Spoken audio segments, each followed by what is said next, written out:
Can have everyone's attention, please.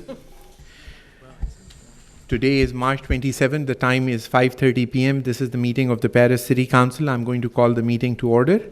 We will start the meeting with invocation by Pastor Bob Bush, followed by Pledge of Allegiance by Ms. Lancaster. If I can please have everyone stand.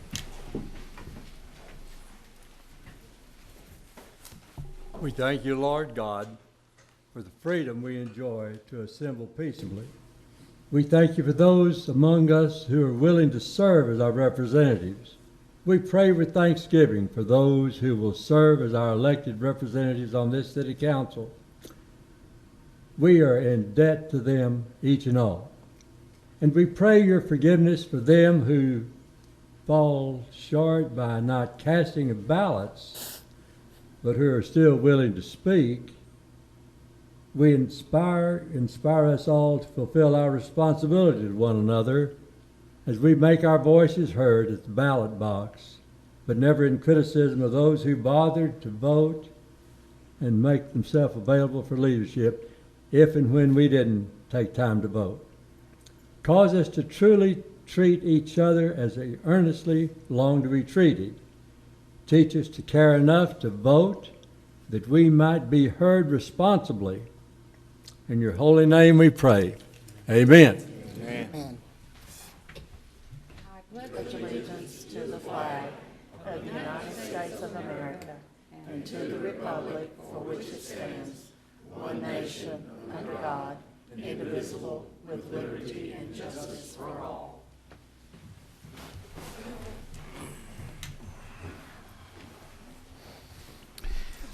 Next item on the agenda is the Citizens Forum. Persons desiring to address the council must limit their presentation to no more than 2 minutes. Unless an item is posted on the agenda, the Texas Open Meeting Act prohibits the council from responding to any comments other than to refer the matter to a future agenda, to an existing policy, or to a staff person with specific factual information.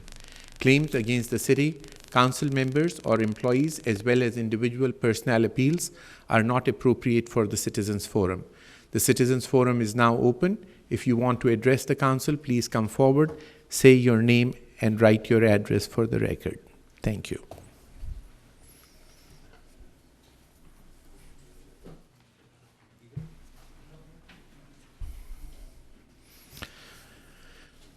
Ms. Haygood. Hi.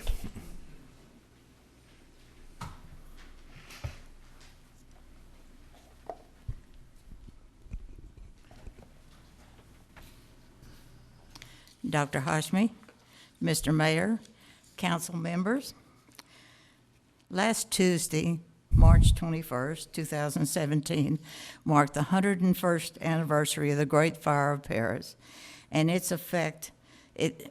effect, it concluded the year of commemoration of that event.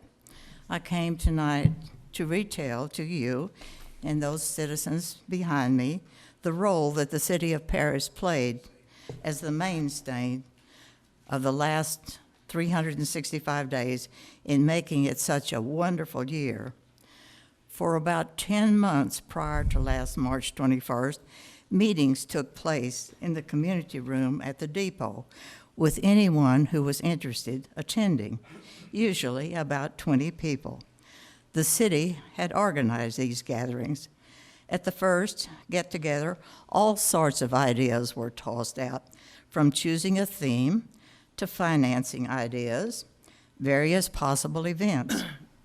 Volunteers took a task, and as the months went on, these ideas were sharpened and developed. Every month, each person reported their progress and received suggestions from the group. I hope you know that Sherry Bedford was the captain of everything, and she is an absolute jewel. She got cooperation from many, many city workers who did jobs that we will never know: up and down ladders, hanging banners, moving banners, sweeping, putting up barricades, and so forth. Choosing the theme, Smile, I challenge each of you to smile at those folks and say a hearty thank you.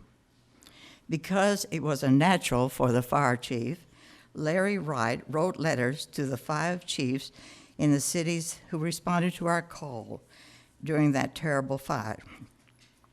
Chief Wright organized the day, deleting far-out ideas such as a fireworks display, a barbecue, square dances, and many other weird ideas.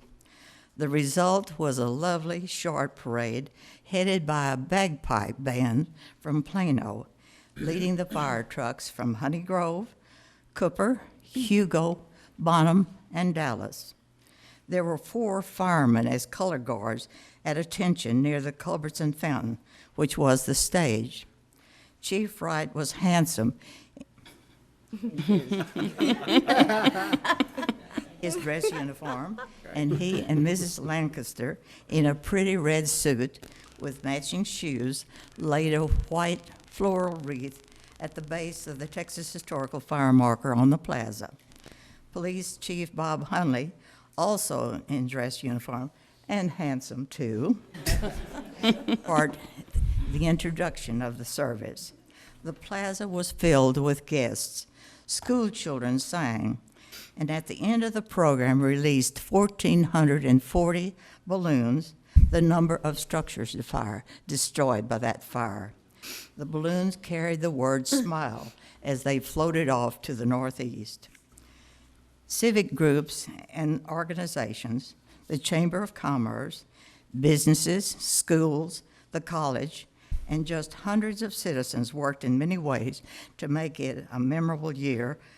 But for you, our elected officials, I wanted you to know the City of Paris employees were the true leaders and are to be praised. Thank you so much. Thank you.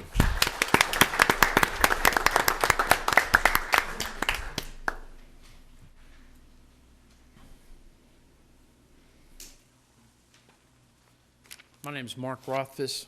I'm the president of Archers for Christ. My address is 2810 Willow Bend, Paris. I wanted to come before you today to give you a little update on our progress on our lease. I would like to give all of you a little packet, if you don't mind. It shows a map of what we've done in our meeting. You want to check that, Mr. Godwin, make sure I'm on your nose. And it's also going to show you all that we are more than open to the public and have been. It's in our lease for 30 years. That's the way our lease was listed. Thank you. And we follow that lease to the letter. Also, here's some we can pass between you. We've placed signs out there now communicating to the public that the areas that are in green are open for the public all year round. The only areas that we close for hunting during hunting season are in yellow. Does everybody have one of these? Okay. So, I know if you notice on the point, which is right here, that road is also open. The only time that we close area 4 and 2 completely is when we're having archery tournaments. And we do that for our safety and the public's. So that's pretty much all I've got to say on this today, but I just wanted to know that we've got all of our signs in order, all of our fencing's in order, and we've put these signs at what will remain part of our lease. The part that we gave up will not have any signage other than one sign which specifically says no motorized vehicles beyond this point, and that is over on 19th Street. Any questions? When we get to that point, we'll ask the questions.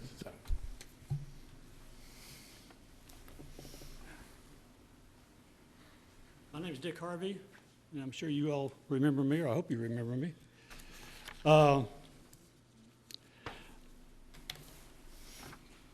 You, ladies and gentlemen, represent the city of Paris, and you, I think, want to do what the citizens of Paris and Lamar County want for themselves.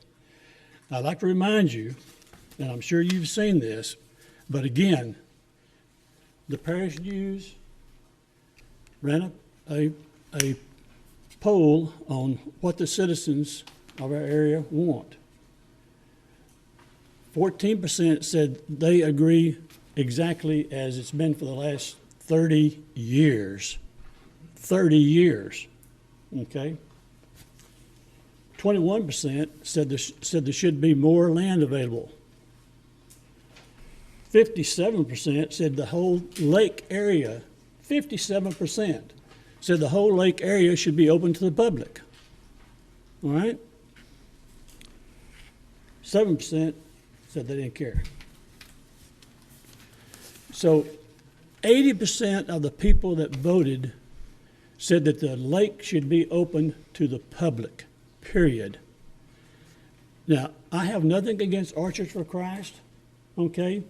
They have 120 acres where their compound is, I guess, or headquarters, or what do you call it? Well, I don't know what you call it. Anyway, they have 120 acres there, and that is all that that is all that they're target shooting. They have a little bit across the road. But why not let them have the 120 acres do the target shooting and give the lake property across the road from them back to the citizens? It's a natural barrier there. Hey, you all do what you want to over there, and God bless them, and I hope they do well with it. But 120 acres, that's a lot of property to just target shoot. Everything else is a big boondoggle to deer hunt. Now, there's a lot of deer hunters here in Lamar County that would like to go out there and deer hunt, but only their 30 or 40 or 50 members, whatever it is, that's the only people that get to deer hunt there. That is not justice.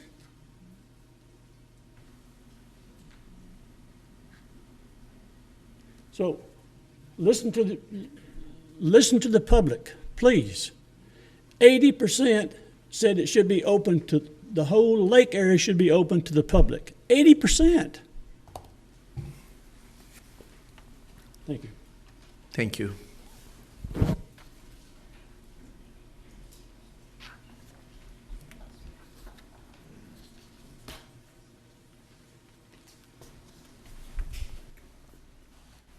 My name is Ken Coles. I live at 3935 Brandon Place in Morningside.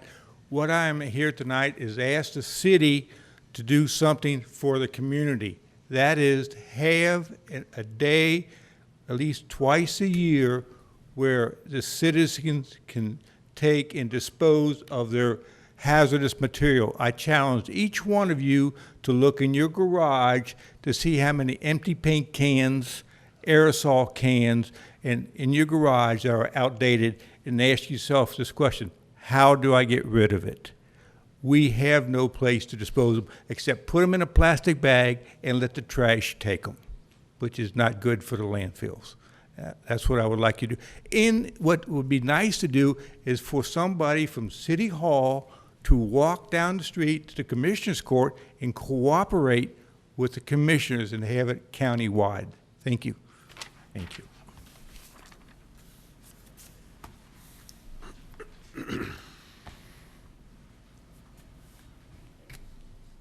My name is Michael Gunzer. I live on 1133 County Road 2875 in Honey Grove. I would like to ask the council, what is their stance on Sharia law? On what? Sharia law. Well, we can't answer this obviously in a citizens forum, but individually, if you want to ask us after the meeting, more than happily. Thank you.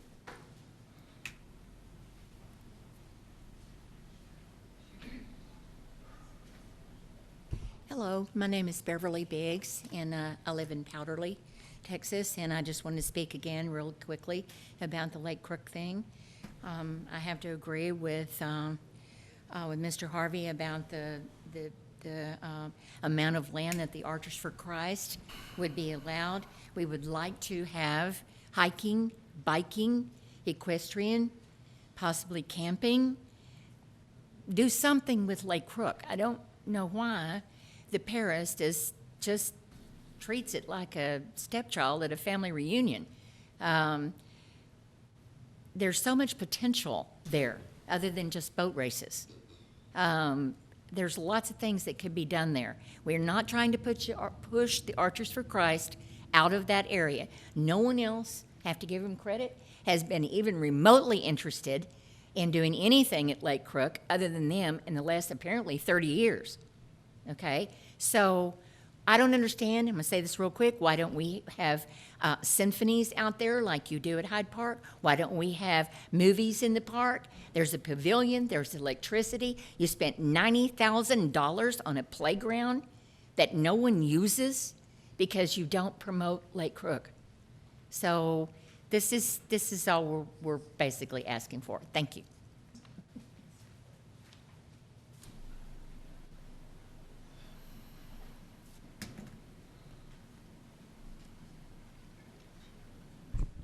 My name is Sybil Colson. My address is 819 Lamar Avenue.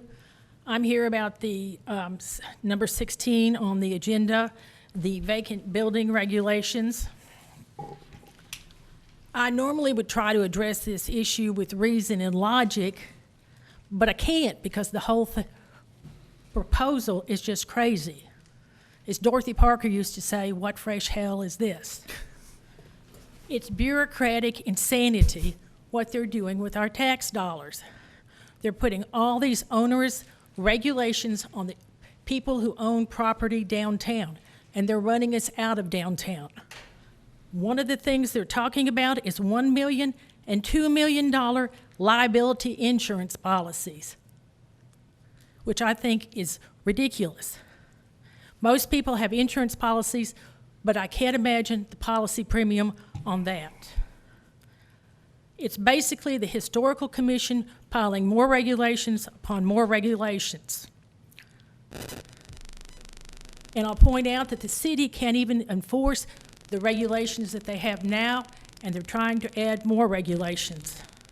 I think it's important to note that if you look around, there's very little construction in town now, and people are going to Reno or the county, and this kind of stuff is one of the reasons.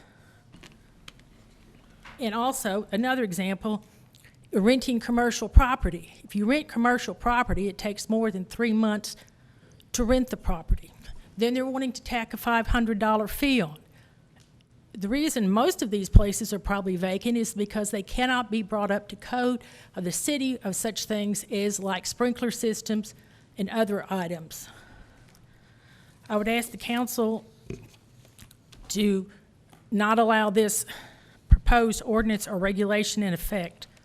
It is not conducive to the growth or health of the downtown area, and you're pushing the people out who are trying to hang on down there. Thank you, Ms. Colson. Jerry McDaniel, City Council, City Manager. I'd like to thank y'all for initiating the citywide pickup in Paris, Texas. And I'm saying this so all of y'all know we have 7 locations, free disposal. Y'all bring your trash, your whatever, and bring it to us. We're hauling off and cleaning up, so thank you.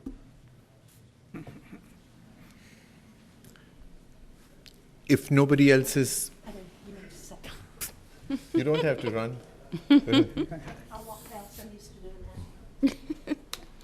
Yes, my name's Adrian Grogan. I live in Powderly.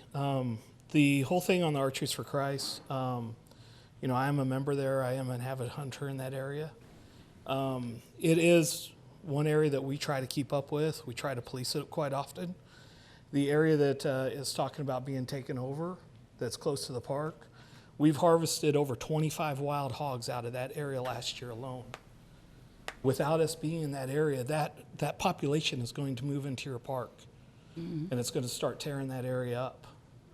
They start smelling the trash and everything else that's being put in the trash dumpsters, and nobody there to keep them in check. That's going to be a problem you guys will have. They move to the sense. You know, I have no problem with people being in there, but it's just something to keep in mind that without somebody in there to keep that population in check, it's going to move.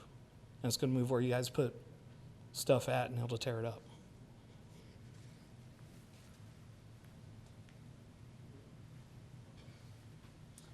I just wanted to piggyback off of, I'm Cleon Drake, District 6. I live at 2501 Simpson Street in Paris. And I wanted to piggyback off of what he said. I applaud the city manager for working with me on getting this and us trying to get our city cleaned up. Lots of folks have contacted me about trash in people's yards and furniture and whatever in people's yards. And so this is a thing that we wanted to try. We publicized asking people that were disabled or elderly to contact the city offices to, if they needed help. We had 5 people. I was very, very disappointed in that part. We had 5 people contact the city of Paris saying they needed help. I know there's more out there than that. The Boy Scouts worked with me on Saturday. We got everything picked up at everyone's yards except one. We could not get a hold of him like he requested by phone. We went over there and he was not home. We will attempt to get him picked up this week. I've got volunteers lined up for next Saturday. If people need help, they just need to let us know so that we can get them in line. This is something I urge every citizen of Paris to go out and pick up in their yards. And like you said, we've got people that are waiting out there. I went to every drop-off spot on Saturday and visited with the city crew. They were very cordial, and they were just waiting for people to show up. So I urge the citizens of Paris to clean up and let's make our city beautiful. Thank you. All right, if there's nobody else wanting to address the council, the Citizens Forum is now closed. We move to the next agenda item, which is the consent agenda. Any of the council members have any questions or concerns? Okay, Ms. Drake. I would like to look at item 13 on the consent agenda. I believe that's it. Yes. And I don't know why it jumped out at me on this particular consent agenda, because I went back and looked at other city council meetings. And as I was looking at that report and I was comparing it to the report for the drainage and all of that, I had a lot of questions about where these work orders were completed and where these tires were removed from. Is there any way that we could possibly look at a different way of this report getting done so that we would know exactly, like we do on the ditches and everything, where this is being, where this stuff is being picked up and these illegal dump sites are? Sure.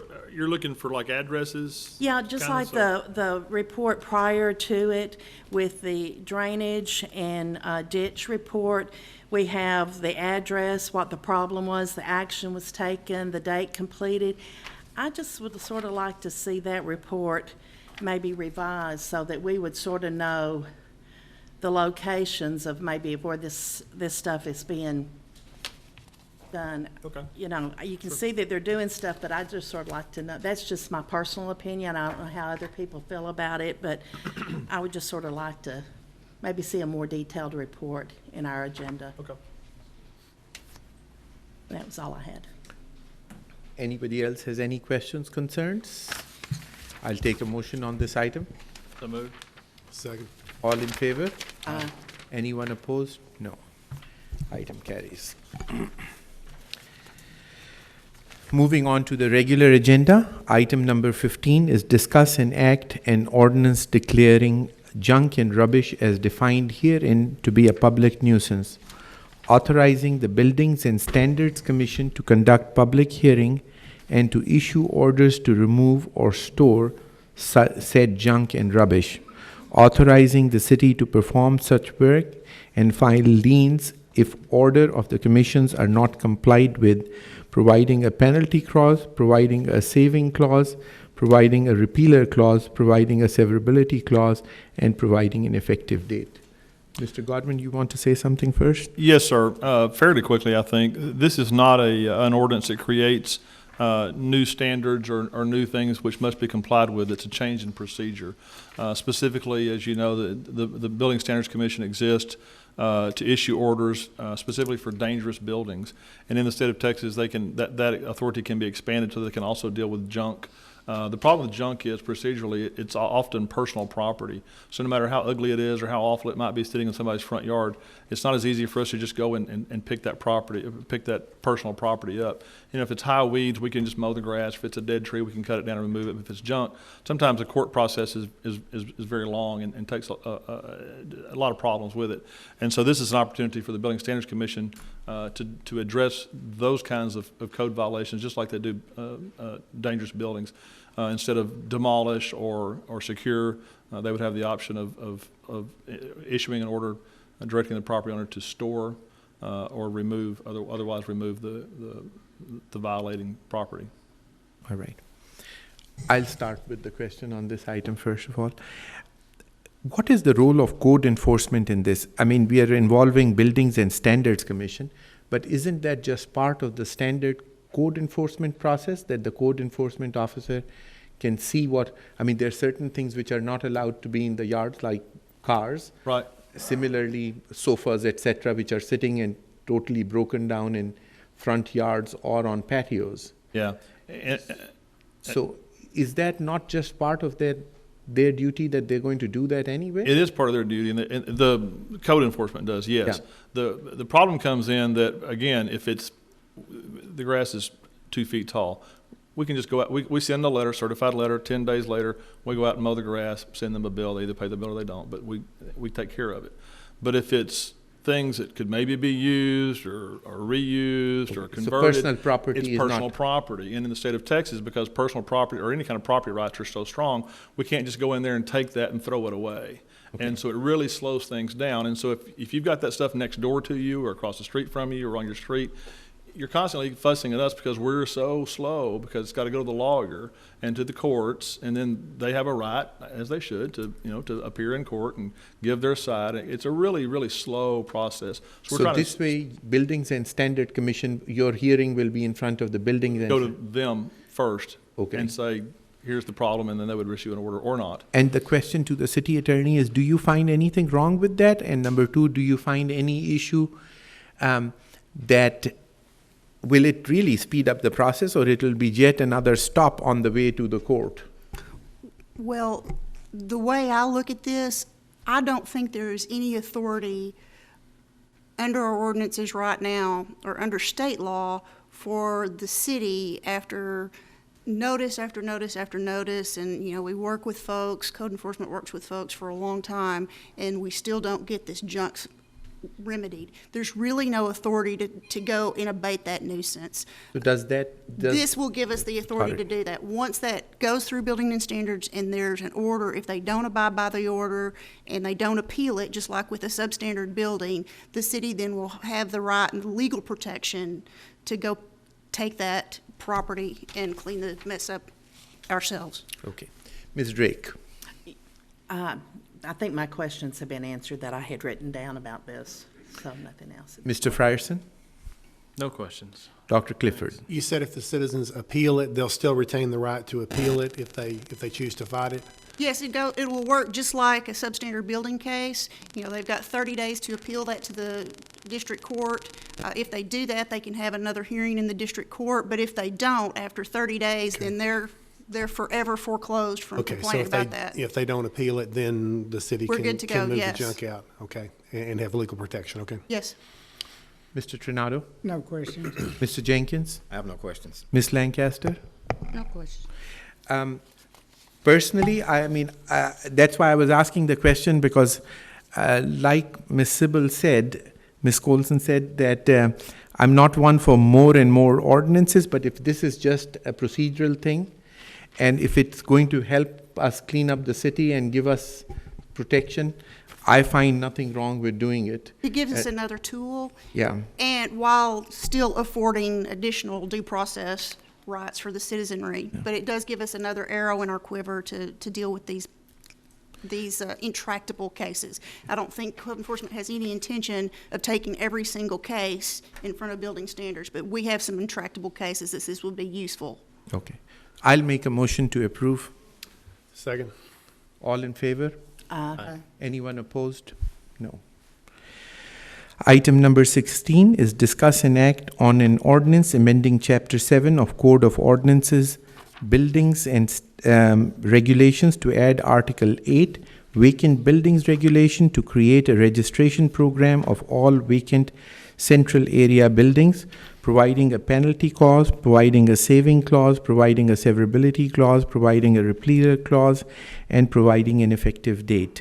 Mr. Godwin, do you want to say something about it? Yes, sir. Again, fairly quickly, this is meant to be an impetus where possible for folks who have unused buildings, vacant buildings that they're not actively using or actively restoring or have plans to actively restore, to do so or to begin to do so. And we understand that in some cases people cannot financially do that, but we also know that there's a lot of buildings downtown that have sat idle for a very long period of time. Many cities across the state of Texas have implemented this exact same ordinance. Many of them in this particular, in this area, for example, have done so. And the idea is not to punish people for being downtown or to do bad things to them or make them take care of their buildings more than they already should be. But to do kind of the common sense maintenance that you would expect from a historic building, that type of investment. And in fact, the areas within the ordinance that mention maintenance of care are the very same ones that we included in the loan guarantee program that the city approved back some time ago. And specifically there, if you'll recall, we're trying to keep the building envelope closed. So we're not talking about a lot of things inside the building. We're trying to keep the building envelope closed, the windows unbroken, the roof not damaged, vermin and so forth out of the building, because those are the things that ultimately cause a building to fall apart and become unreusable for anyone. If you have a building like that next door to you that's getting worse and worse and worse, and you've invested in downtown, whether you're about to put a business in there or you have a business in there, you don't want that next door to you because it affects your safety, it affects the value of your property, it affects the number of customers in most cases that come to see you. So these are not bad people. We're not trying to punish anybody or anything like that, but we are wanting to try to encourage people to take care of their buildings, and if they're not able to do that financially, the city offers a number of programs. As you know, we all have 2 different types of tax abatements. We have 3 different types of grants. We have the loan guarantees. What we're hoping is that people will actually actively try to do something with the buildings they own. If they're not able to do that, then perhaps they will sell those to other folks who are interested. Downtown is a huge asset, and things have happened, and they do happen in downtown. More businesses are open now than there have been in a long time, but there's huge potential for an awful lot more.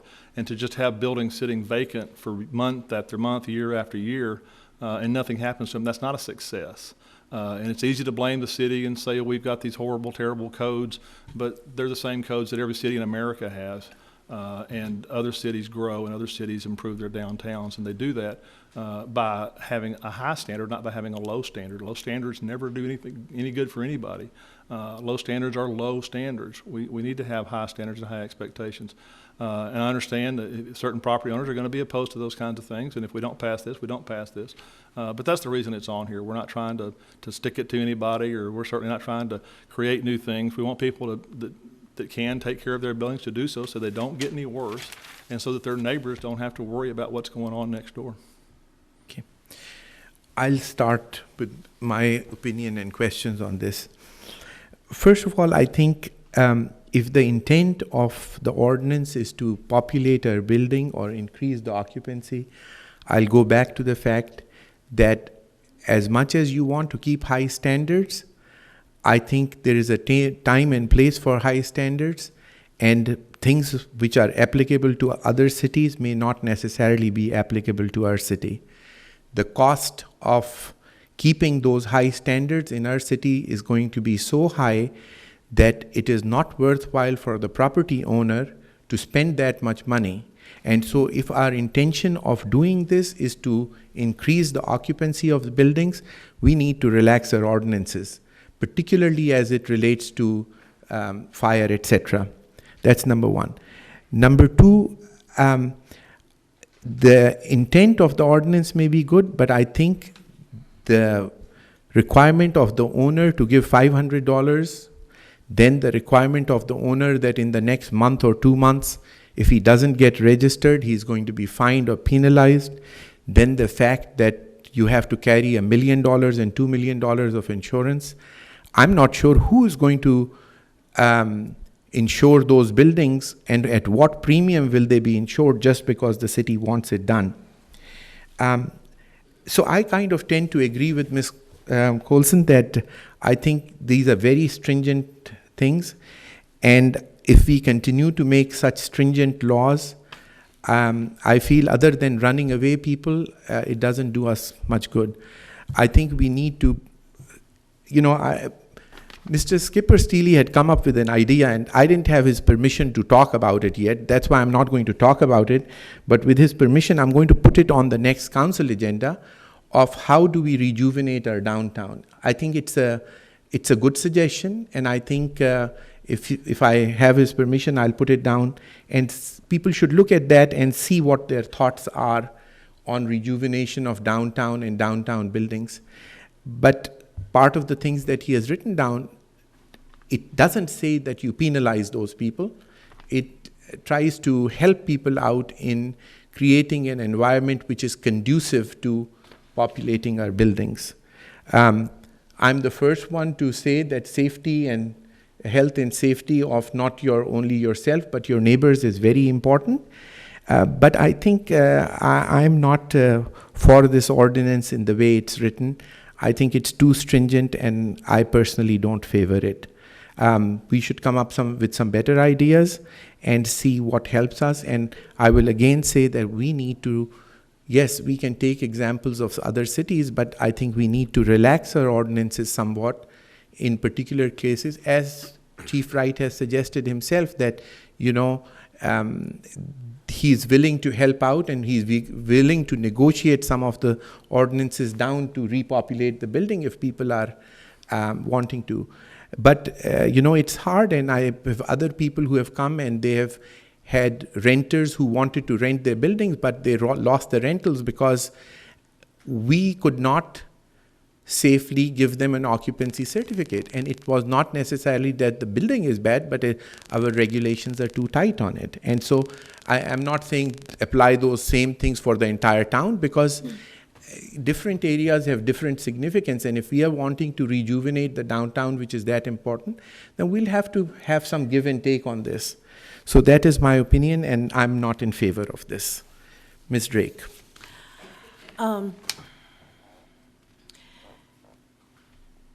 Some of the things Dr. Hashmi has said are some of the concerns I had. I know we already have some ordinances in place that would probably address some of these issues.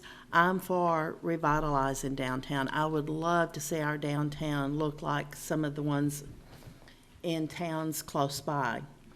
And I'm just afraid that if we start fining and making people have this, of course, Mr. Frierson would know more about the insurance part of it, trying to find somebody to even insure them and how much it was going to cost them to do that.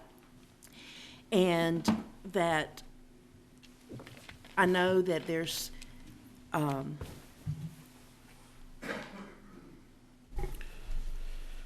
these repairs, let me rephrase it. We have these incentives, these financial incentives that are out there. What I'd like to see at this point is maybe having more, letting people know more about it. Maybe they don't know. We do it and we talk about it when it first comes out, and then it sort of goes by the wayside. Is keep that on the forefront, that these incentives, these financial incentives are out there, these Main Street grants, these other financial incentives, to encourage people maybe to take part in that and try to fix up some of those before we start looking at something that might limit what people can do and what they can't do. And I'm just afraid that we will end up in a lot of courts if we start trying to enforce something like these on some of these people downtown, that these fines and everything. I don't know, Ms. Harris would know more about that, but I don't want to see the city of Paris in court over civil obligations, over civil actions. And I just would like to, I'm just not for it at this time. I know I've rambled. Ms. Lancaster? I think we need to do everything to support our downtown, and I don't know that penalizing is the way we need to go. I just have a very negative feeling about this approach. And as Ms. Drake has said, we do have a lot of programs that maybe people have forgotten that they can get loans for roofs or they can get facade grants. We need some education there. I think people would take advantage of that if they knew about it. And I just think a positive approach is much better than this punitive. I'm not for it. Mr. Frierson?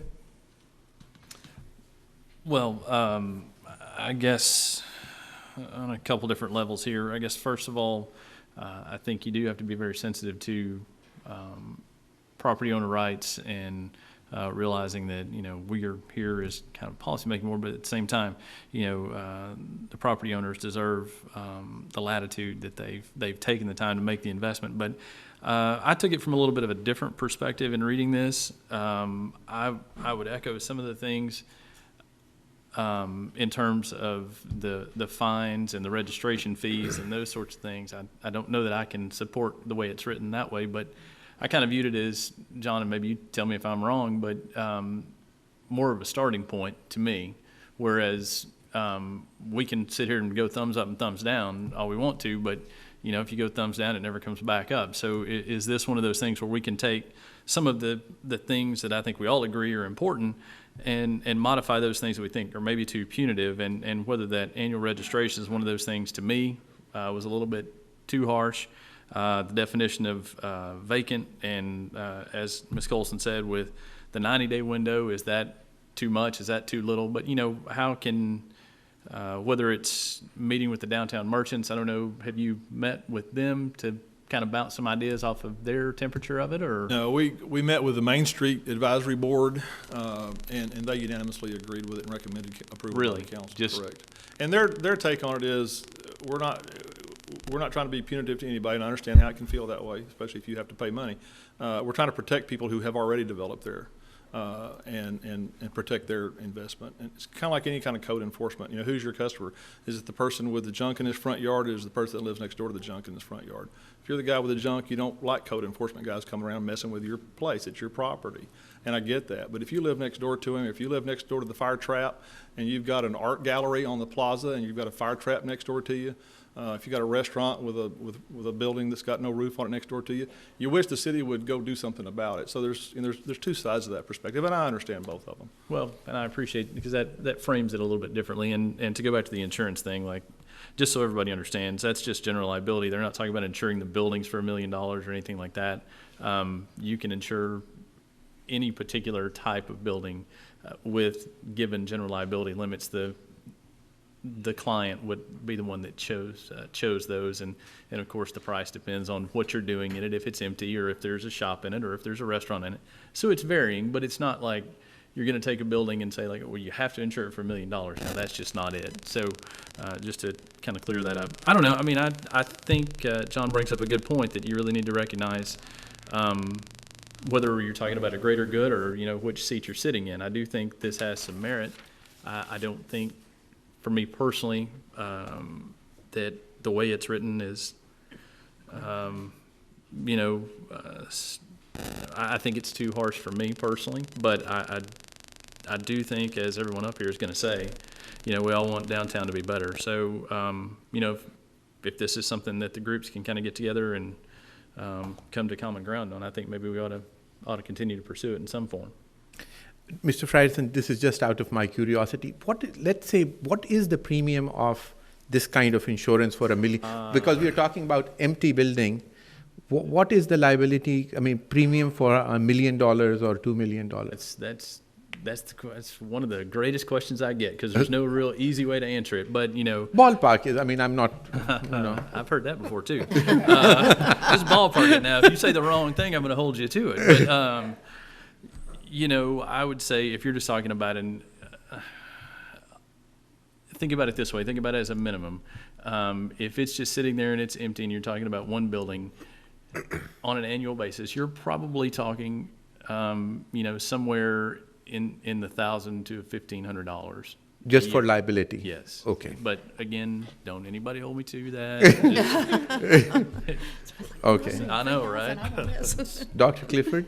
Okay, yeah, I read this whole thing, and there's a few things in it I agree with.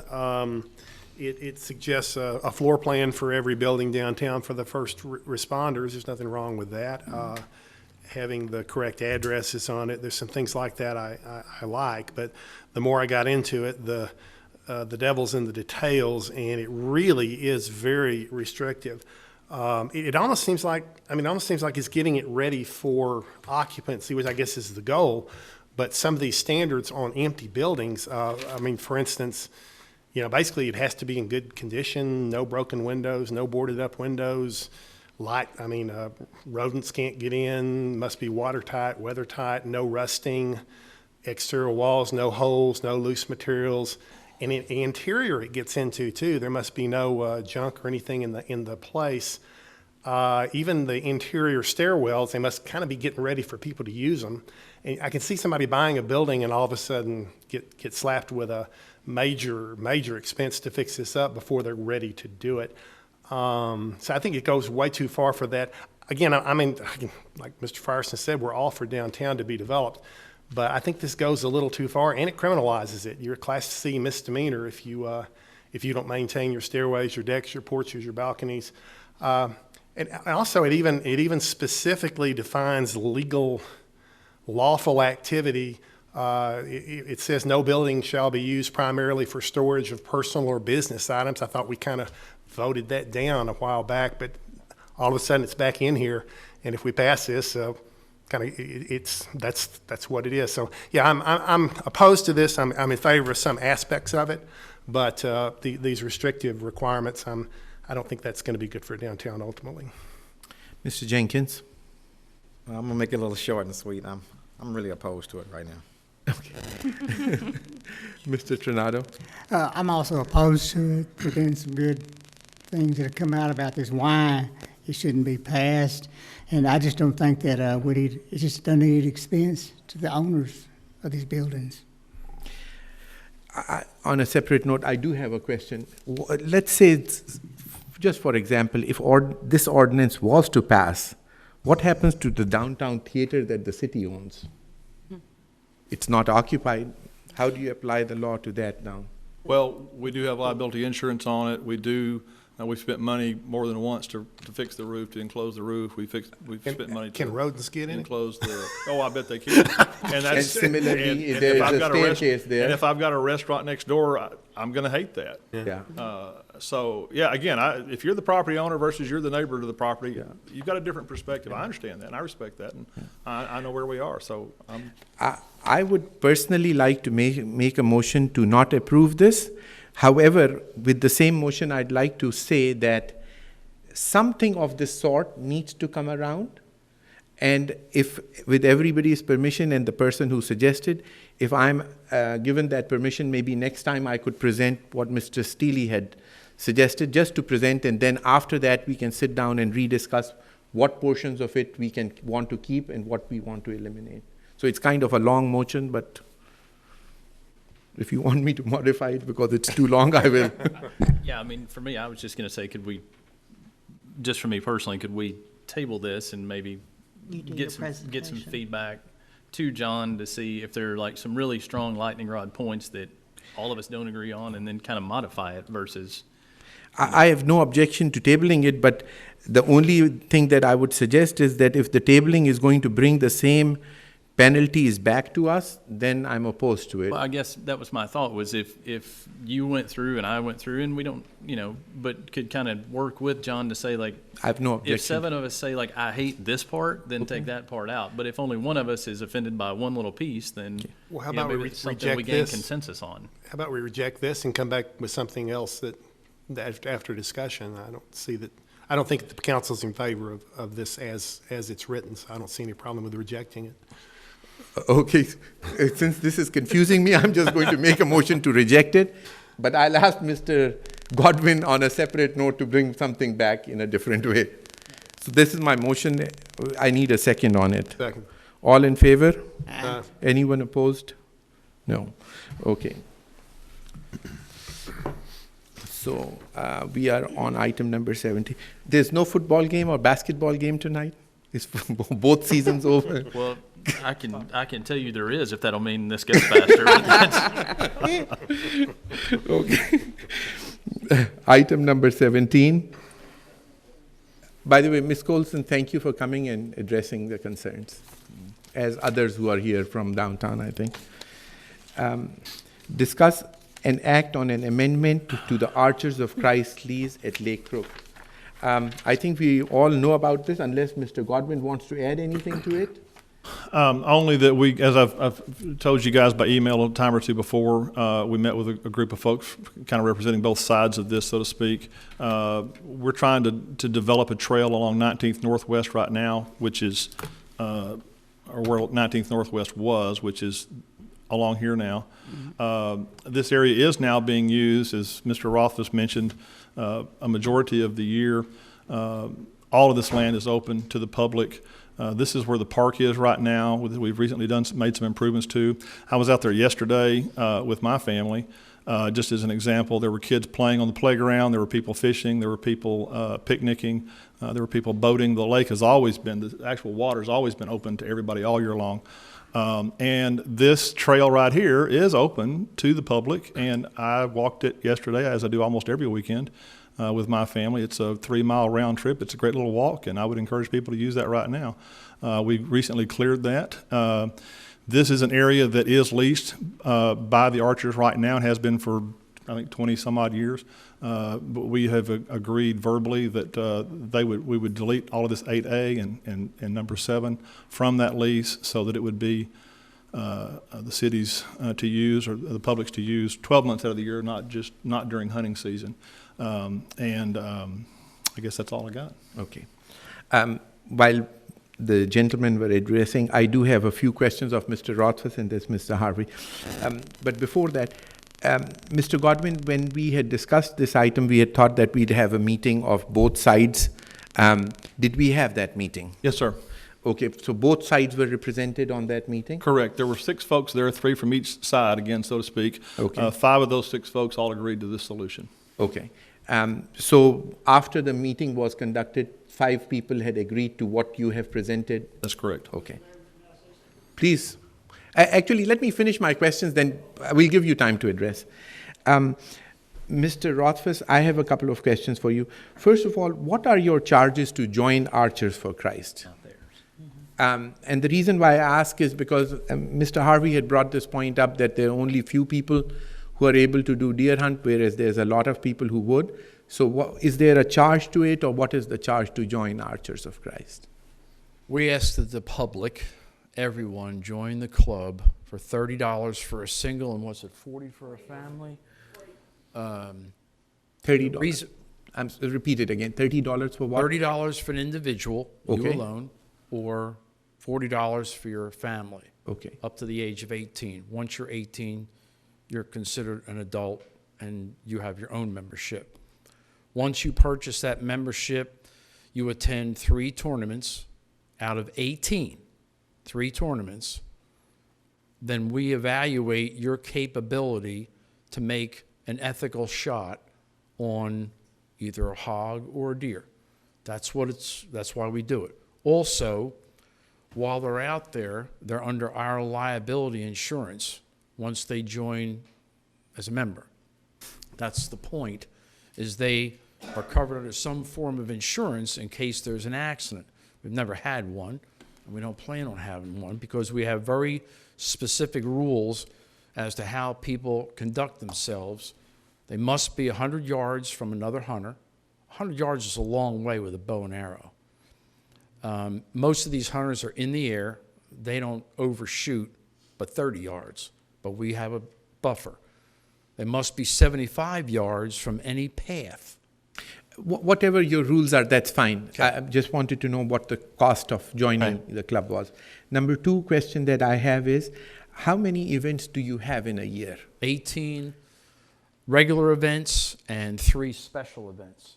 Okay. So almost every month of the year is occupied? Oh, yeah. Actually, January, February, and March are loaded almost every weekend. Okay, all right. And so when you talk about that people cannot come, that will be area number 1 and 2 during those 18 tournaments? The public is able to go into all of Area 1. I'm sorry, 2 and 4 is what you have written down, the yellow portion. 2 and 4 Sorry, yeah. are the ones that we routinely use. Okay, so what you're saying is out of these areas, area 2 and 4 is essentially occupied all year round because there is event going on at... What we're doing is we're setting up for the next shoot. We got a lot of activity. Now, if you look at your map, there's a road down the middle of 4 right there. Uh-huh. That road on your map is colored in green. They can go down that road. They're not interfering with any of the work or the things that we're setting up there. And people have asked, bird watchers, I'll be out there working, they stop and ask, can I go down there and, take a walk? Sure. The only time, and I tell them, the only time that you can't is when we're having a tournament. And when we do that, we have signs that warn the public, archery contest going on, please do not enter, for your own safety. But we do allow, and we operate exactly the way the Pro-Am is conducted at the Civic Center. Exactly. Nothing different. The public is allowed to walk around as an observer and watch people shoot. Of course, they can't engage the shooters. Yeah. So really what you're talking about is area 2 and area 4 to be occupied year round, that people cannot come there. The remainder of the area is free and clear. Correct. Okay. 9 months out of the year, 9 months out of the year, all of it is Even open. 2 and 4 are clear on 9 months out of the year? That's not what you said. Portion. What's that?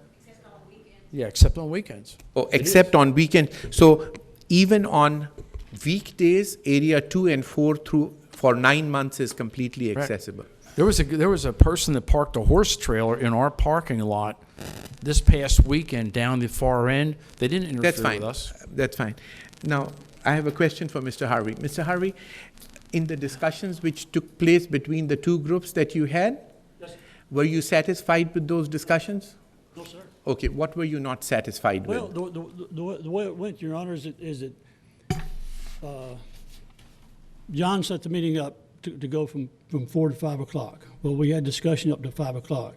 And John and the fire department manager, chief, said, well, I think we've had enough discussion about this, and the Archers for Christ had said that between 7 and 6, we'll give that up to the population. And I didn't agree to that. Neither of these other gentlemen agreed to that. John and the fire chief just said, that's it. 7 to 8 what? And if there was a vote, No, 7 to 8 what? well, on the map. Areas Oh, 7 and area 8. 7 to 8. Yes. 7, 6, Am I right? Between 7 and 8? 7. Or This- 6 and 7, I'm sorry. This would, 6 this and is, 7. this is, But Yeah, 6 under. and 7 is accessible. It's in green. The only area that they're talking about is 2 and 4.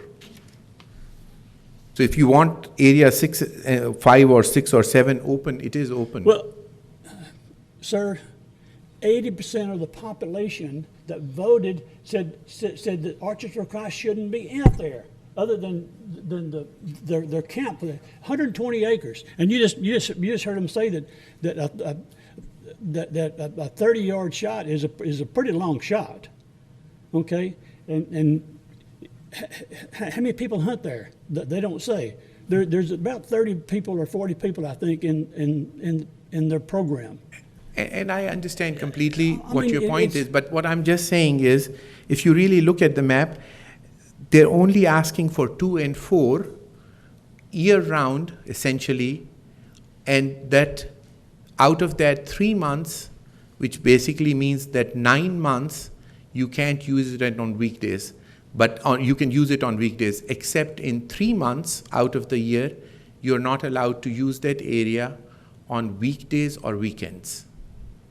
Correct? Well, Am I wrong about? I'm the one that was there, it was Saturday, right?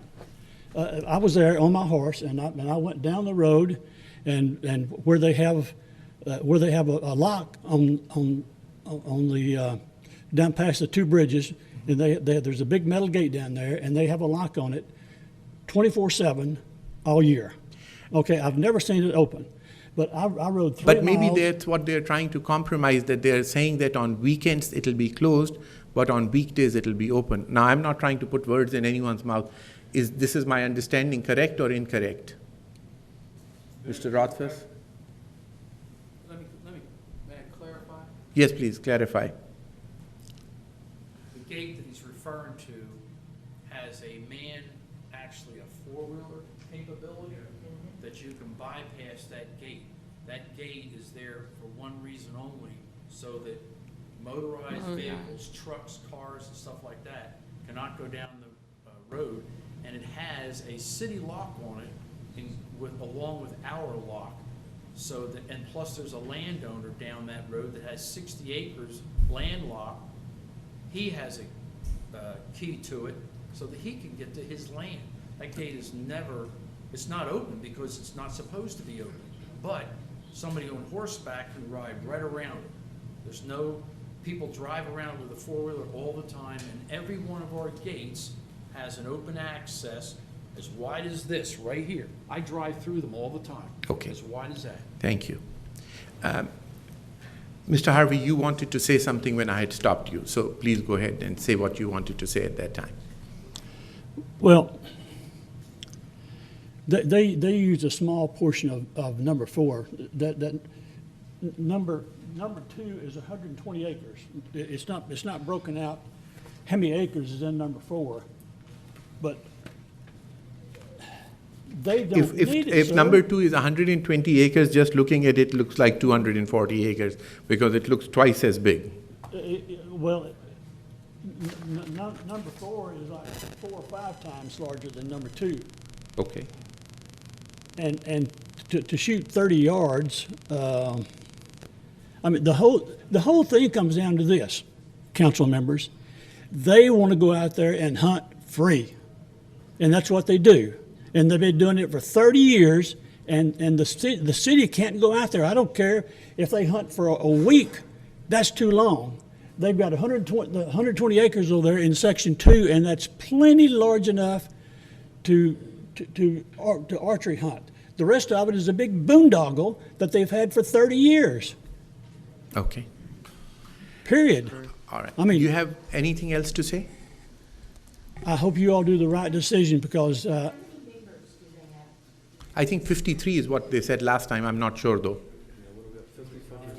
55. But by the end of the season, we'll have more, close to 100. And they each pay 130. Yes. Yes. That money goes to them.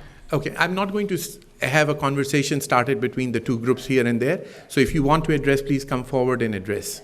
Okay. Anything else you want to add? yes. Okay. I hate to have to make that phone call to NBC 5 Response in Fort Worth. This is the typical thing that they like to get involved in, okay? And I hate to put the bad name on Paris. Are you threatening the council or are you threatening the city? What's the intention of saying that? I'm just saying that I'm not giving up on this deal. That's fine. Okay. You are a free man. You can call whosoever you want to. Okay. Thank you. Ms. Drake, I have nothing to ask questions of. please wait. Mr. Frierson. No questions for me. Dr. Clifford? I think they're, like I said in the paper, they're good stewards of this land. They have cameras up there. When I was growing up, there was illegal activity that went on at Lake Crook all the time. It was notorious, and you don't hear about it anymore. I want to know if we turn this back over to the parish, to wide open to the public, who's going to police it, and how much money is that going to cost the city to do what they're doing for nothing, basically. I think they're very good. I think they're very good for the city. They've shown very willingness. They said, fine, you want 7 and 8, you can have it. How are we going to police 7 and 8? Are we going to they're not going to be having their cameras out there anymore, so. That's right. And that's part of the area that we wanted to develop anyway. Yeah, and that's why we logically came up with that border. And just real quickly, there's a creek here, which is very, it's a natural boundary. You know when you get to the end of it, with Yeah. few exceptions, you're not going to ride your horse through that anyway. I'm not going to ride mine. I know he said he's not going to ride his through there. So it's already a natural, there's We already want- horses using it for We gravel. want this developed, and if there's plans to develop it, obviously they're willing to give up the land to do so. They immediately did so for this. I think I'm in favor of doing this, obviously. I think this is best for Lake Crook, for the future of Lake Crook, and I think it will lead to incremental improvement of Lake Crook as we're ready to do so. In the meantime, this basically wilderness area will still be taken care of, and there won't be bad things going on there. Mr. Trinado?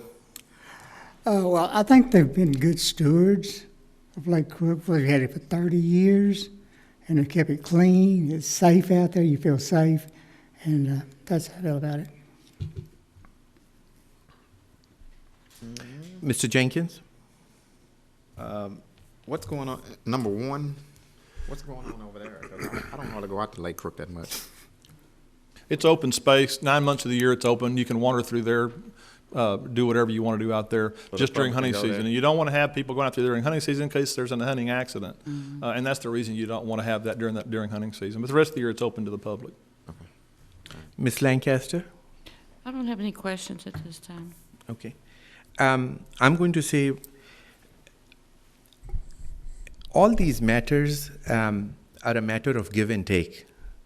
Both parties are dear to us, and we obviously respect public opinion. I don't do well with threats, that I will say.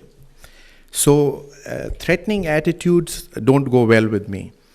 I understand completely the fact that part of this lake has been used by them for 30 years, but by the same token, I will say that they have kept the area clean. They have brought Archers to Christ and brought some events to the city, which is helpful. By the same token, I do realize the fact that public property should be open to public. And so I would recommend, just a request to Archers of Christ would be that if they can increase their membership by decreasing the amount of money that they collect, or whatever incentives they can provide, maybe they can provide some free archery lessons to people or something like that, that would be what I would like them to encourage doing, so that an average individual can come and participate in it and make use of it. But I would favor doing the lease, particularly if after 5 people have agreed to it in the discussions which were done with the city. So that is my opinion. Anybody else? Anyone wants to make a motion on this? I'll make a motion that we accept it. I'll second it. All in favor? Aye. Anyone opposed? No. Thank you. We go to the next agenda item, which is item number 18, discuss and act on a resolution suspending the April 21, 2017 effective date of Encore Electric Delivery Company's requested rate change. Ms. Lancaster, I'm getting a call from the hospital. Can you read this and I'll leave it? Okay, I'm sorry, where did you leave off? Item number 18. 18. Discuss and act on a resolution suspending the April 21st, 2017 effective date of Encore Electric Delivery Company's request rate change to permit the city time to study the request and to establish a reasonable rate. Approving cooperation with the steering committee of cities served by Encore to hire legal and consulting services and to negotiate with the company and direct any necessary litigation and appeals, finding that the meeting at which this resolution is passed is open to the public as required by law, requiring notice of this resolution to the company and legal counsel for the steering committee. Council, as y'all know, when Encore periodically asks for a rate increase, this is the city's standard response to that, requesting that the rate increase be suspended to allow us time to study it and to come back, with a recommendation. traditionally, and negotiation goes on during this 90-day suspension, and we usually end up with a lower rate than what's requested. So we would ask the council to support, to pass this resolution. Anyone has any questions? Motion? Make a motion, we approve the resolution. Second it. All in favor? Aye. Anyone opposed? No. Item number 19 is discuss and provide direction to staff regarding information to educate the voters on the upcoming bond election. Mr. Godwin is going to say a few words, then we'll voice our opinions and our questions. I do want to thank Mr. Godwin actually for something, and that is that he's really done a good job. I appreciate all of what you do. And so I think it's a lot of work, and even some of the clauses that you're wanting to bring, I don't think the intention is to think that you were doing it for any wrong reasons. I'm sure you have good intentions for the city, which is why you were doing it. But it's just that the council sometimes agrees and sometimes doesn't. I understand. That's the way it's supposed to work. Yeah. So you can tell us what you think on this. Yeah, I don't have much of a presentation, just that, as you know, you can't spend money, public money, to promote a yes vote or a no vote. You do kind of have an obligation to at least educate folks as far as here's what's going on and here's why it's on the election, and make up your own mind for you.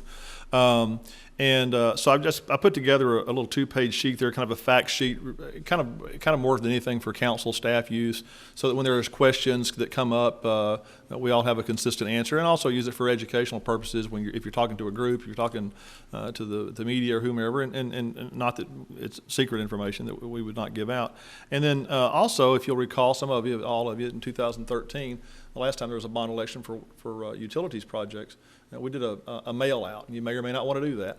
But we did a mail out back in that election in April, just a few weeks before the election. It was a 2-page, one page back and front. In fact, what I gave you was exactly the same thing, just had new words and some new pictures on it, just as an example of what you may or may not want to do. In a lot of cities, when you have a bond election, you'll have a private group, a for group, and sometimes a no group that'll form that's not part of the city or associated with the city in any way. That may or may not happen. That's not part of what we do or can do. But anyway, just wanted to get information out there, and then also have with us on the agenda if there's any specific questions or concerns you have in the meantime that we need to address, so that this gets a fair hearing, so to speak, from the electorate on May 6th.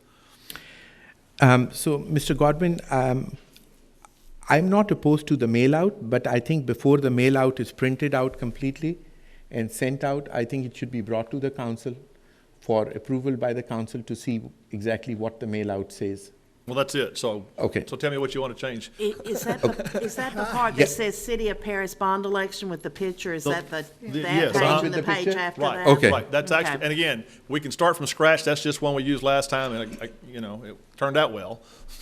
But and if that is the one, then personally, I want to have some changes in it, Sure. but we can discuss that. or you can send me those too, and then I can put it back on the next agenda. Okay. Yeah, because we have time on this. Yeah, right? we don't want to send it out too early because people tend to forget. Yeah.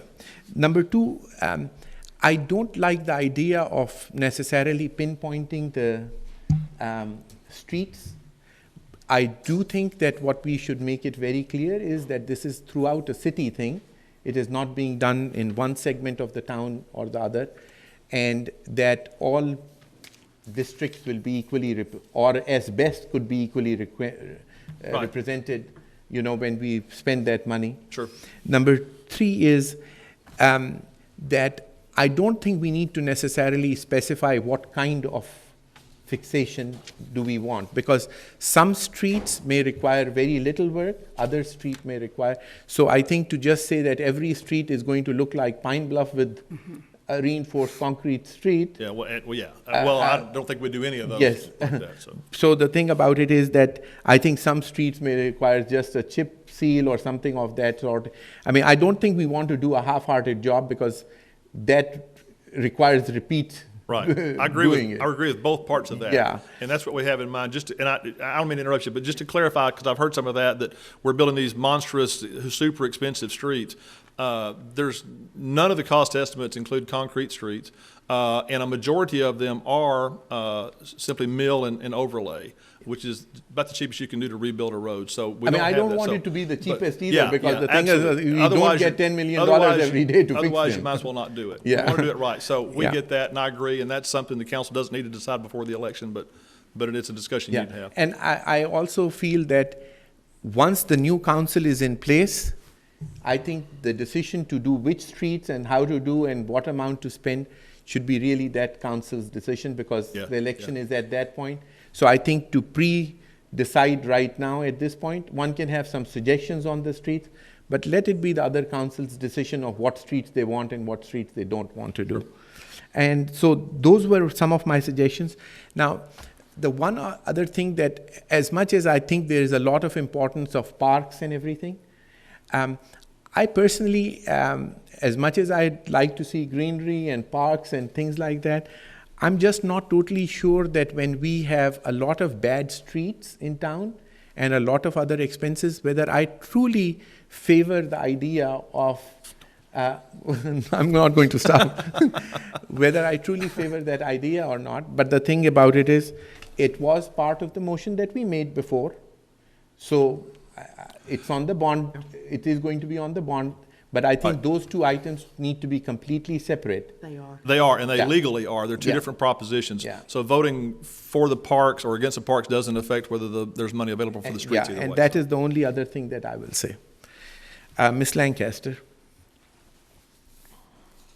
I have no questions this time on the Okay. bond. It seems like it's in line with what we need to do. Jenkins? Well, I don't have too much to say. I just, I'm considering, I like the parks, I think things need to be upgraded a lot. Because they outgraded, and I see a lot of kids and families going out there, so. Mr. Trinado? Oh, I agree with the parks. I need to ask, I seen this on TV the other day. There were some kids that were challenged, and they had special things to play on, like swings and things. Are you aware of any of that? I am. In fact, it's one of the things we've been talking about. We've actually got a little work group that we Great. meets once a month within the city, and that's one of the things we've looked at doing is some kind of more accessible activities for children who really need that. So, Right. absolutely. Thank you. Dr. Clifford? No comment other than, yeah, I'm in favor of publicizing it, as you mentioned, and I think that would be useful. Mr. Frierson? I agree. Obviously, we need to get the message out. It worked well the last time, and as long as we keep promoting it, give people a chance to make an informed decision. Mr. Ditto with that, and like I said, my only concern, and I brought that up when we first were talking about that, were the streets that were picked, and what Dr. Hashmi said, let's look at that, and that doesn't have anything to do with it, but I just think we need to make sure that people know this is not the list. This is not the final list. Right. Mm-hmm. So if I am getting a general consensus, everybody is in agreement on the mailer. But I think we have gotten a basic template from Mr. Godwin. Whoever has any suggestions can write and email him what he wants. Yes, please. Sorry, I don't mean to interrupt you. John, are you contemplating doing this once, twice? How many times? I think once. Last time we did it once. We can do it different ways. Last time I also had an opportunity to speak to a lot of different civic groups and stuff. I hope they'll ask me to come back again this time. And again, because a lot of it is people understanding what we're up to. For example, parks. Mr. Jenkins mentioned some of the others. I think maybe a lot of it is our parks have gotten old enough that we've actually had to take equipment out of service, and so I get some complaints sometimes like, "Hey, the so and so's missing, and the so and so's missing," like, well, because it's broken or it doesn't meet safety standards, and we had to take it out of service. So some of it's the aesthetics, like all the red stuff that's now pink, just drives me crazy personally. But some of it's more tangible than that. And so, just as an example, yes, I hopefully we'll have those opportunities to talk to people. But last time we did it once. There's no rule of thumb on how often we need to do that. And you guys hopefully have a better feel for that than I do. As far as the community and where they stand, and we can kind of play that by ear too as we go along. So we take it one mailer, right? One mailer. Okay. All right. Anything else you want direction on No, this? sir. Okay. Just let me know whatever changes you have here in All the right. next few weeks. That'd be great. So item number 20 is discuss and act on changing of the city council meeting date from May 8th to May 15th. Does anyone have any objections to it? Okay, I'll make a motion. Oh, Ms. Drake, you do? No. Okay. Sorry, I just told him y'all have to stay on an You extra can't be week. quiet down here, it's okay. All right. So I'll make a motion to approve the change. Second it. All in favor?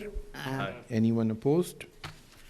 Item number 21, discuss and act on identification of one neighborhood in each district by city council member of that district for the purpose of creating a neighborhood street of dreams, which includes involvement of the residents, cleanup, demolition of dilapidated structures, strategically placed dumpsters, landscaping, discuss and act on an award to be given to one homeowner for improvement of home and landscaping by a committee made up of one member of every church in the district. This is Ms. Lancaster's item. You want to explain? Yes, I was impressed with the development along Pine Bluff and thought it would be a shame if we didn't kind of piggyback off into the other districts, and thought I would bring this up to each district that they might want to identify maybe a very small section of their district to do these kinds of things. John did place a dumpster over on 7th Northwest, and we did fill that one up. I'd like to request that it be put back on as of April 1st, because I'm meeting with church members to get them involved with this program, at least in my district. And so that's what I was bringing forth, to see if anyone else was as interested in carrying that improvement of a district in their district like I'm doing in mine. Ms. Lancaster, I just have a couple of suggestions, and I mean, I technically agree with this. The only couple of suggestions that I have is, we formed this committee of people who will award. Do you really want to get all the churches involved, or would you just rather keep those 3 people who are on that committee? I would like to get churches involved, because Okay. that's a very key element in my district. Now, I can't speak for the other districts, Okay. but they're very interested in doing this. I don't know that they want somebody from another district deciding what happens in each different district. Okay. I'm just saying, our perspective is that we want to do it in our district, and I was just opening it up for other districts that might be interested. Okay.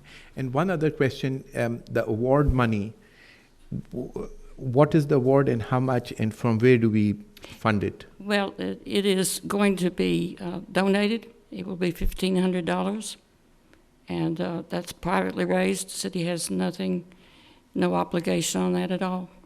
And that was my only 2 questions. Ms. Drake? I mean, I'd love to see all of this happening, but, and I don't know how to say this.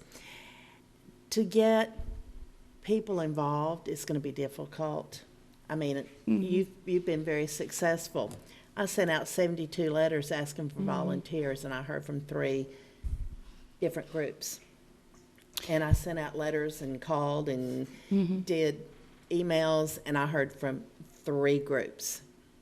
So, I mean, I'm not against it, but to raise, like me, have to raise $1,500 in this district and this district and this district. Well, I'm not trying to tell you what your amount should be. Yeah, I know.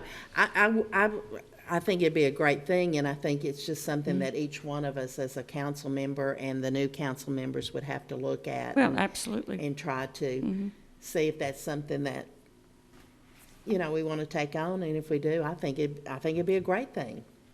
And I applaud you for doing this, and anybody that wants to take part in it, I applaud them to.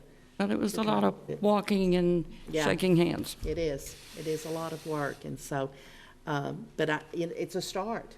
It's a start to clean up. We've got to start somewhere. Yeah, we do. I agree. Mr. Frierson? Well, I think the things that are very hard to argue with are better neighborhoods, people investing more and all that good stuff. So obviously on point with those things. I did have some initial questions. Frankly, I haven't spoken to anyone, church members or otherwise, about this idea. Not to say that I can't, I just have not. So I don't know if, for me personally, if it's a one district at a time sort of thing at this point. Who can argue with people that want to improve? So, I personally just need to do a little more research on what is a neighborhood and where the areas really are that we could make the most impact in District 5. So, Dr. Clifford? Yeah, this seems to be working on Pine Bluff. If Ms. Lancaster wants to do this in her district, I'd support her on that as well. Maybe, do one at a time, see how it works. I don't have any feel for how this would work in my district at this point. But Just out of curiosity, which district is Pine Bluff in? Or the portions in different districts? It's in Mr. Jenkins, I think. What? Bluff? Mostly. Well, where the work is going on, the 8th and Pine Bluff, that area. Okay. Mr. Trinado? Well, this is a good idea, and I've been just riding around looking at some of these neighborhoods, and I thought about, and there's not a church in the street that I'm kind of targeting right now, that maybe get out and talk to the neighbors and see what they want to do, because it's got houses that needs to be torn down. Part of it does, and I think if we could get the neighborhood involved, the pride and what you got, that's what I'm for. What it takes. Yep. Mr. Jenkins? I think it's a good idea. I kind of like it. I know one, what is that, on Campbell Street, there's 3 churches down there. Yeah, there are. There's quite a few, and I have quite a few in my district. All right. So, Ms. Lancaster, boils down to how do you want to proceed with it? What do you want to do? Well, I was really more interested in letting everyone have an idea of what we're doing, and we've got the pastors very interested and church members. We have not targeted, there is just a lot of areas in my district. Is picking the one that's going to make the best impact. Whether or not anyone else in another district wants to do that, I just wanted to put it forth that we've got to start. If we just start one street at a time, one area at a time, and we wait, we've got 7 districts. We're not going to make very much progress if we don't get together and kind of pull. Ms. Louise? Well, an hour and a half ago, I forgot to tell you who I am. I think we all know who you are. Well, my son-in-law reminds me that I'm older than 98% of all the people in town. And some of these were in my classroom at one time. I live at 556 Fitzhugh, and I could have said, Mr. Jenkins will support me in saying this, that I live on a rainbow street, because I've got a purple house, a parsley blue house, a green house, a lovely 3-story yellow house, a tan house with red and black trimming like Grauman's Chinese Theater. But I am writing a book that, if I survive, from 1915, the year before the fire, because much of the street was occupied but was burned, to the end of Grove Street, which was then the city limit. And I'm going to tell in my little book the importance of the people who lived on that lovely street. And I would love to see, as Mr. Jenkins would in our district, your project take some hold and help people. I have anonymously sent money for gallons of paint to people, and nothing happens. But if your award is enough, and you can inspire people to take pride. I have a quirky daughter who sometimes comes to Paris and takes a trash bag and picks up trash along the street while people are sitting on the porch and saying, thank you, But Dr. Hashmi knows that this is true, that people don't take pride, and I don't know how you instill that, but keep on working on it, okay? Well, I think a positive approach, as you know, as a school teacher, I'm a retired one myself, positive just seems to get more than punitive. Right. Thank you. Thank you, Ms. Louise. All right, we move to the next agenda item. Discuss and act on placement of sidewalks and wheelchair ramps located at southwest corner of Bonham and 7th Street Northwest. Ms. Lancaster's item. Yes, when the wheelchair ramps were put in by the state, they made a serious design error at that corner. In order to make that turn there at 7th and Bonham, you either have to, especially if you're a larger vehicle, you have to pull up on the ramp or on the sidewalk to make the turn, or you have to pull into the other lane. And I can tell you, you can look at the tire tracks. There's going to be a serious accident there if we don't address it. A large truck, which probably shouldn't be there, but they come down there all the time, pull around that corner in order to miss the oncoming traffic, is going to be on that ramp. And they may not see a person in the wheelchair, and we have a lot of them in my district. That needs to be looked at, and it needs to have a new design. And I just think it's just an accident waiting to happen. Mr. Godwin? Well, it certainly was poorly done. As Ms. Lancaster mentioned, it's a TxDOT project, TxDOT property. We can certainly send them a letter, or maybe from the mayor or from you, or... What I was hoping to do is to get you involved in talking with them, because you certainly have had dealings with them. Okay, we'll contact them. And then if that doesn't work, we'll get maybe somebody else to lean on them some more. Well, and they understand I think they know it's there, and they know it's not working well. It just was not poorly. The alternative is to run into the gasoline tank. Yeah, pumps. Yeah, and like I said, there's tire tracks all over it. If you're a truck, they run over it on purpose. It's so bad. So it's and just to clarify, it's ADA compliant. It's just out in the middle of the road almost. Yeah. They just put it in the wrong place. Anyone has anything wanting to add to this item? No? Okay. Ms. Lancaster, you want to say anything on this? I just can't I just can't emphasize enough how really dangerous this is. I've seen near misses. It's going to happen one day if we don't get it fixed. Okay. Next item is item number 23. Discuss and act on acquiring real property located near West Paris Trail. Ms. Lancaster's item. I don't think it was. No. Oh, I'm sorry. This is one that Ms. Lancaster and I talked about back a while ago, and I just wanted to get you, I think, to formally say no. Property owner here that I'm indicating wanted to donate this property to the city. Initially, we thought it was close to the trail, but it's across the railroad track and across the street from the trail. And so I put it on the agenda just so you guys could officially say, no, you don't want it. I'll voice my opinion, and I agree with Mr. Godwin. I second you. Okay. Anyone wants to discuss this? If it doesn't have anything Yeah, I don't know what we can do value with up it. to us, I don't see why we should take on another piece of property Okay, to I just maintain. want to make sure that. All right, so I'll make a motion not to approve. Second it. All in favor? Okay. Where did we go? Item 24, discuss and act on developing a sidewalk repair and replacement plan. Form a committee made up of 3 council members, the public works director, and city manager. Ms. Lancaster, is this your item?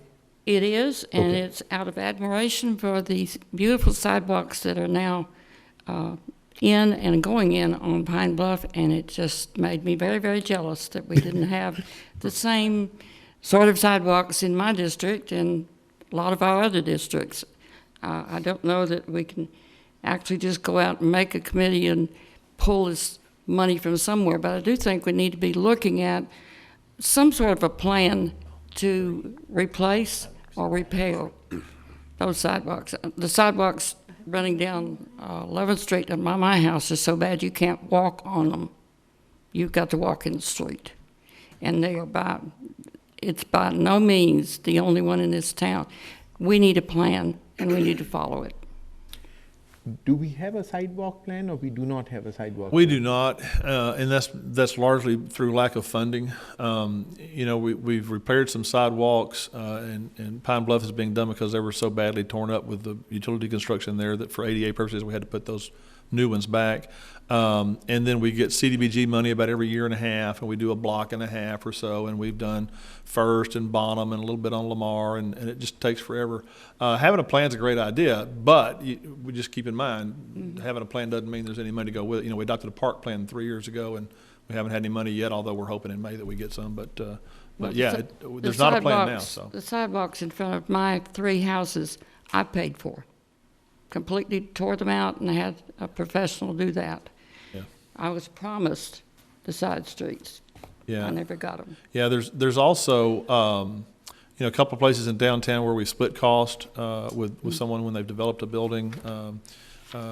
And some of the roads we talked about earlier, the roads and the bonds, some of those may or may not, some of them I would strongly recommend do need to have sidewalks built when they're rebuilt. And several of them downtown, when we looked at them like First and Third, some of those, we didn't even know they had sidewalks. The sidewalks are so bad that they're under a foot of silt, or they're just so torn up. People, once we kind of peel back, we realize, oh, there is a sidewalk there. Yeah. And so for those roads, I'm getting off subject a little bit, but those are going to have to be put back because of ADA requirements. So a plan's a great idea. Again, it's just, do you have a plan that you're not going to fund? You need to commit to funding it. It's the only question, you know, and that's a challenge for us. I just strongly suggest that we've got to have a plan. If you don't have a plan, it's never going to happen. It's just never going to happen. Ms. Drake. Well, I agree. Lord, we know the sidewalks are horrible, and like Mr. Godwin says, we've got to keep up what we've got as far as compliance with the law.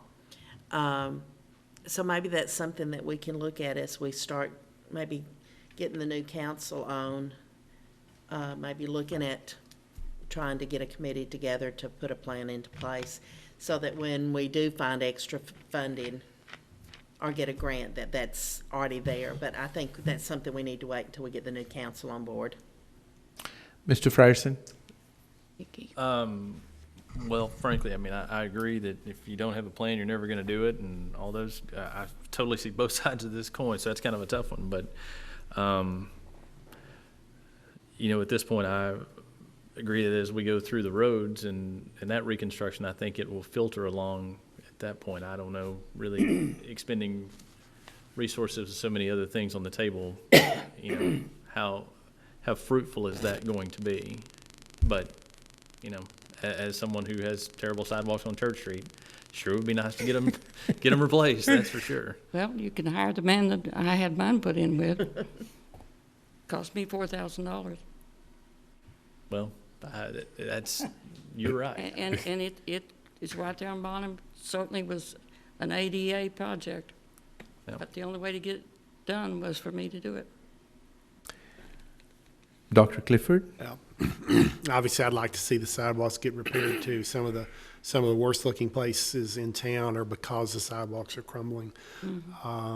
You know, I have no problem with forming a committee to get a plan going. I don't know where the money's coming from at this point, but perhaps there'll be some, and we'll be ready when we get it, or at least we can prioritize some things. I'm sure there's some that are particularly bad that could be repaired. But, Mr. Trinado? I have no comment. Jenkins? Well, of course, we know it's a neglected area on there, on the west side anyway. And it's not just the west side. Yeah. Hopefully when housing's come through, we can look in that direction. Look at the sidewalk on Lamar, next to the Chinese restaurant and the White House. Difficult. You can't even walk in that thing. It's so cracked up. And I would not like to see people walking the street, but that's where they are. It is. Ms. Lancaster, how would you like to proceed on your item? Well, I don't think it's a bad idea to wait for the new council, but if we don't make these plans, they're never going to happen. Okay, so what is your suggestion? What do you want to do? Let me bring it back when the new council is here. Okay, all right. Next item is, I will also agree, though, that I think there should be a plan made. We'll get some- And with the one other thing that I would say is that I think it's fine to have council members on it, but the thing about it is, I think just like the city looks at roads, I think the city, while they're looking at roads, should look at the sidewalks, and I think the city should bring it back to the council and suggest that these are the things, and then the council members can sit and decide what they want to do, when and if the funding comes. But the plan should obviously be there. And we'll put together some data, some mapping between now and when we talk about this I, again. I have a quick question before we move on about this, just because Sue brought this up. So, the sidewalk in front of my house We're not gonna do it. is my responsibility. Listen, there was never any doubt that was gonna happen, all right? So let's just go ahead and get that out of the way. But, if Sue paid for it on her own with some of the downtown and home improvement grants, would this qualify if somebody wanted to do their sidewalk? I don't think those grants covered that because they're facades, building improvements. I don't think so. That's something Improvement, that, though. you know, those are of course privately funded. And safety. But it wouldn't, I mean, I certainly think it'd be a good use of those monies. We could certainly, something we could ask the Downtown Association and the Main Street, board if they wanted to. I think it's a good suggestion. I just, because why it's not? expensive, right? And if But they not have- only is it and they expensive, have- but I think it's good idea. they have money that they say we don't get enough applicants for. Yeah.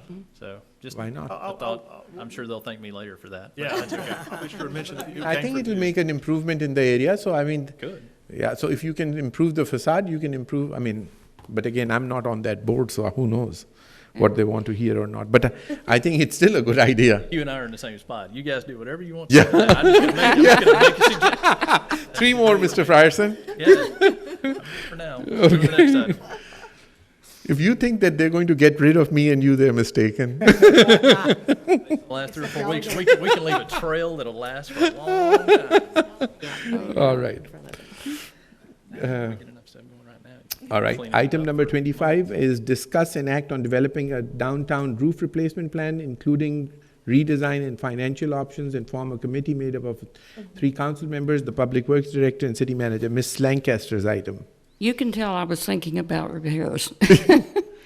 I think on the downtown roofs, if we keep putting these flat roofs back in there, that's the worst design you can even think of.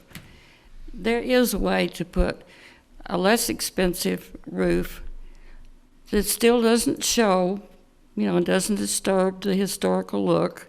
There are historical metal roofs available. I'm just thinking we need to look at those downtown. Half of the roofs downtown are bad. I've been on them. Some of them are like walking on sponges. Some places have these little wading ponds on the second floor catching the water. They dump it every time it rains. What you're looking at is not very solid. And if we don't act on it and find some reasonable way, I mean, I sympathize with those downtown owners. I mean, that's $60,000, $70,000 for a roof. There's not that much money being made from most of those buildings to support the kind of upkeep that they have. And I applaud the ones who have gone in and put a very expensive roof on their building and have tried to keep it up. But we've got just as many that have not been replaced. And you're not really looking at a real solid building. I mean, you have a separation on the bank building. That's not the only separation downtown. There are some other buildings that are splitting apart. We're going to have to take serious look, not just a facade. If you don't have a roof on a building and it doesn't keep the weather out, you don't have anything. It's going to come apart and it's going to be destroyed.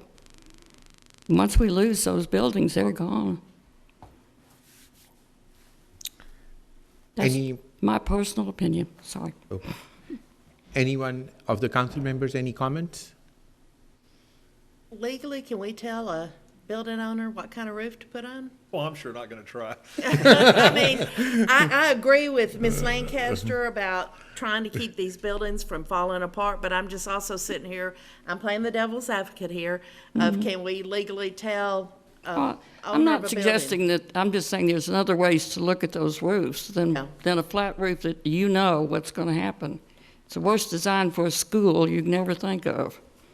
We get it, we had a leak Yes. last night because of it.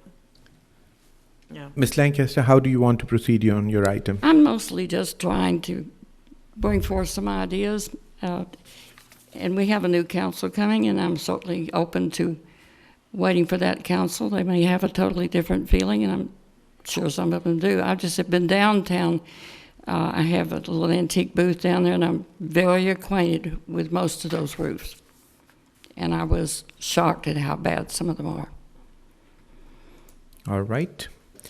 Item number 26, discuss and act on addition of 2 security cameras at Second and Bonham. Mr. Hundley's item? No. Your item. It's my item.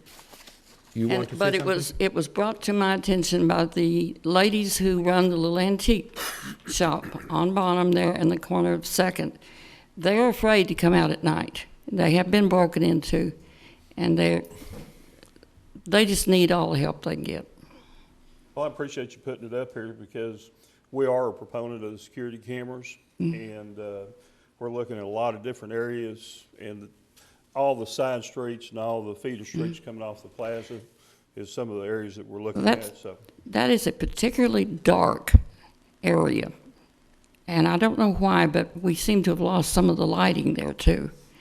But I'm honestly telling you, those ladies are afraid when they leave at night. okay, we'll make sure we have some trail cars down there before we have cameras anyway, but we're Okay. working on it. Okay, so I would like to see that we put that to a vote. Yes, ma'am. So I'll make a motion that we add 2 security cameras at Second and Bonham Street. Do I have a second? I'll second it. All in favor? Aye. Anyone opposed? No. We'll certainly take care of that. I just do want to interject that if we're going to have the city council picking where all the cameras go, that's going to become a real long-term issue. We have a police department that has expertise in that area, with all due respect, and he's had another location he was about to put some in, and so we're going to have to move him from there over to here now, without any more discussion than that. That just, again, for Well, future reference, just. This was brought to my attention by the owners of that property. They expressed real concern for their safety, and so I felt obligated to bring it forth. Sure, I understand. I appreciate that. Just for future purposes, I I hate understand to your problem, set yeah. that precedent that Yeah. y'all are doing police work instead of the police department. And if we need a new police department, we can arrange that. It's going to take a long time. And Let's I hold think up here for the just a most second. part, they do a good job, so. Oh, I think they do a wonderful job, and we appreciate them greatly. Just a clarification from the city attorney. This is not going off the role of the council as from our charter, that this is a policy decision, or is this takes us out of that? Because if it is, as what Mr. Godwin is saying, and if it is not a policy decision, then we'll have a little think issue with it. I think you bring up a good point. So we need to, with due respect, to Ms. Lancaster, please, the motion has been made and approved, but if you at some point feel was not a policy decision, you need to bring it back for us to rediscuss this matter so that we are not Yes, going sir. off the. Well, I'm going to be quite honest. If I did not bring it forth and knowing how disturbed those ladies were, I would feel I would be guilty of negligence if I did not. And bring I it. think there is nothing wrong with it, but I think instead of doing that, what we can do, if this is against the policy, you can tell Mr. Hundley or Mr. Godwin, and he can direct Mr. Hundley to do the same thing, right? Because, I mean, the motion is made, and I think everybody is in agreement on it, so, all right. I'll double check that. Okay. Item number 27 is convened into executive session pursuant to section 551.087 of Texas Government Code to discuss or deliberate regarding commercial or financial information that the governmental body has received from a business prospect that the governmental body seeks to have locate, stay, or expand in the near territory of the governmental body and with which the governmental body is conducting economic development negotiations, or to deliberate the offer of a financial or other incentive to a business prospect described by subdivision 1 as follows: JS Baking LLC Skinner Tax Abatement Agreement Amendment. Do we need to have Mr. Paris for this one, or no? This is our own? No, sir. It's a Okay. tax abatement, non-incentive, so we can do this without him. Okay, so the time is now 7:19 PM. We'll go into executive session. The time now is 7:37 PM, and we are out of the executive session. The discussion in the executive session was about the tax abatement agreement with JS Baking LLC Skinner Bakery, and the city attorney is going to bring the final draft on the next meeting. Item number 28, well, that was item 28. We are out of the executive session. So 29, approve future events for the city council. There's one thing that I want to mention. In the next council meeting, I got a very interesting phone call from Mrs. Chira. Dr. Chira is an endocrinologist in town, and his wife is wanting to do some social work, and she has come up with a very nice suggestion of helping people, and I don't want to spoil her item, but I'm going to put that agenda item with her to present in the next council meeting. But she has some very good suggestions about homeless people, et cetera, et cetera, et cetera. So that will be an agenda item on the next council meeting. With that said, Mr. Frierson. So moved. Did you have something? Just on your Oh, way sorry. out, JCPenney has their 100th anniversary next Friday.